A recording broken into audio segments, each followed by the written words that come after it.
Let's now shift our focus to the world of comedy. In a candid chat with WION's Kriti Tulsiani, Indian comedian Papa CJ talks about his ongoing comedy tour, the current comedy scene in India, and much more. Listen in.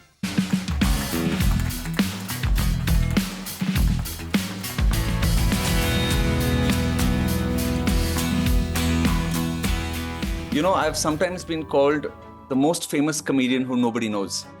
Because for the last decade or so, most of the shows I've been doing have been closed doors, corporate kind of shows, at least in India. When I go abroad, I play all the clubs, I do public shows. I could have called this tour I'm Not Dead Yet, but this is just my way of telling the public I'm still doing stand-up comedy. You may not have seen me at public shows, but I haven't disappeared. So this is it's not a comeback tour. I'm still very much here, and I would love to entertain you. I don't always get so philosophical about it, to be honest. I think stand-up comedy has been an incredible gift to me because I believe that stand-up, like many artistic professions, is an outward expression of an inward journey. You know, it's a line I've written in my book as well, right at the start, because we operate in a profession that has no rules, no boundaries, no guidelines, no social norms. So after you're done with the early phase of your career, when you're trying to impress everybody, see, at the start you want to impress everyone. So you go for the easy joke. Then you move on to observational comedy. Then what happens is, because you have a microphone, you start getting a following, you get a bit arrogant. And you do the kind of jokes that make you feel smart or intelligent. Sometimes, even if they don't get a laugh, they will get a round of applause. Eventually, you find that the only way to go is inwards, right? You are looking for your own truth. You almost don't care about the audience. You're going to do what you think is funny based on your values, and your audience finds you. If you see the more famous comedians in the world, Jerry Seinfeld, Chris Rock, Russell Peters, they're not going to change what they do depending on who's in the room.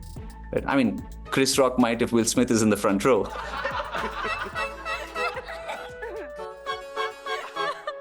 I think how it's changed over the years is the audience has got younger.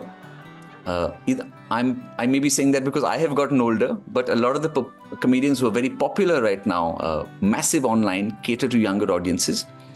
Also now, initially when I started, people didn't really get stand-up comedy. I remember when I moved back to India, so my first 700 shows were in London and the UK. My background was Oxford MBA, management consultant, leadership coach. Then I threw it up to be a stand-up comedian. So imagine how proud my middle-class parents were. But I remember when I moved back to India, and an aunt met me and she says, "Beta, tum kya karte ho?" So I said, "Auntie, मैं comedian हूँ, मैं joke सुनाता हूँ." She said, "Beta, joke तो मैं भी सुनाती हूँ. तुम काम क्या करते हो?" So that was the background when I moved back to India. Then of course I set up the comedy circuit in Delhi. But now I find that people get stand-up comedy. Earlier when the comedian on stage spoke to them, they were like, "Why is he talking to us? Isn't this supposed to be like theatre?" Now when I put a show online, the front row is the first one to get sold out. I have people who come to me after shows and say, "Why didn't you pick on me?" So they're a lot more open to it, and I find audience now want to be a bit more participative.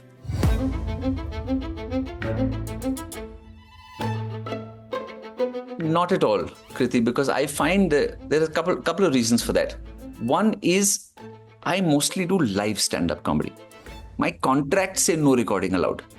Now, in a live room, people understand your persona, they understand your intent, and they understand the context. Now, if you take a recording of that and stick it on the internet, people who are not in that room may see it and not get all this context. So one, I think you rarely get into trouble when you're at a live show. Also, as a comedian, I'm very happy to tease my audience. I'm very happy to embarrass my audience, but I'm not a hurtful comedian. Right? I sense the energy. If for a second I feel somebody is going to get hurt by something, I'm happy to pull back. Right? Each comedian has their own style. Some people want to make a point. For me, I'm there to entertain. I want my audience walking out feeling on top of the world. And also, I think the two areas where there is normally tends to be controversy is religion and politics. And I don't really do much about religion or politics. I am not well informed and well read enough to talk about either.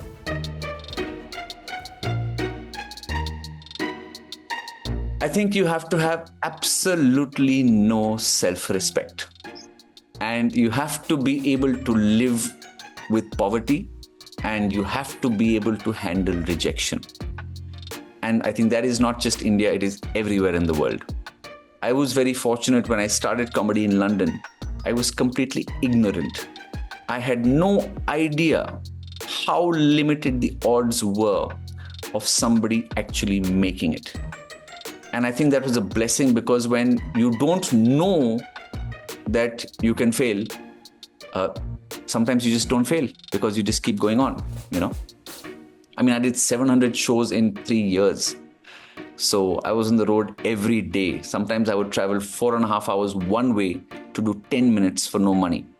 I would get, on the way back, I would get dropped off in the outskirts of London. I would pay the driver my share of petrol. So I was losing money, and I couldn't afford a taxi to get home. I would take 2.5 hours changing 3 different buses, sometimes waiting in the cold London winter for 45 minutes for my next bus. And I did that every day for 3 years.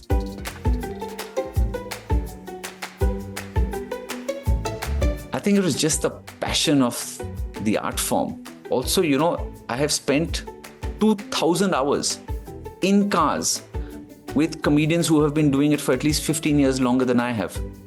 That was comedy university. I used to watch them prepare their shows. I used to go into difficult rooms, maybe struggle sometimes, and then see how they were able to control that room and make the audience laugh. I used to beg them to watch my show and give me feedback. So while it was a challenging time, I'm also incredibly grateful because I learned a lot as a result.